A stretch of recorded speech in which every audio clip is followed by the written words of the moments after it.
እዚህ አብርሆት ላይብረሪ ህፃን ልጅ ሮቦት ለመስራት ሞክሮ ድሮንስ ለመስራት ሞክሮ ያሳየኝ ልጅ አለ። ሃይ ስኩል ግራጁዌት ያላደረገ ይሄንን ልጅ በሮቦቲክስ በናኖ ቴክኖሎጂ በማቴሪያል ሳይንስ ግራጁዌት አድርጌያለሁ የሚለው ሰውዬ ያልሰራውን ስራ የሰራውን ሰው እንዴት እንደሰራው አውቄ ኤምብሬስ ማድረግ ካልቻልኩ ግዴን ለማንተን ለመፍጠር መጀመሪያ ግራጁዌት ማድረግ አለብህ ካልኩት እንዳለን እንቀራለን ማለት ነው። የምሁርነት መገለጫው ምንድነው?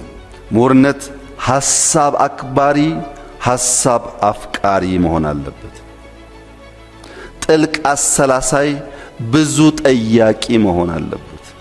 አንባቢ ነቃሽ ተንታኝ መሆን አለበት። ችግር ፈቺና ያነበበውን ያደረጀውን ዕውቀት ወደ ተግባር ቀይሮ የማህበረሰብን የኑሮ ዘዬ የሚያቀል መሆን አለበት።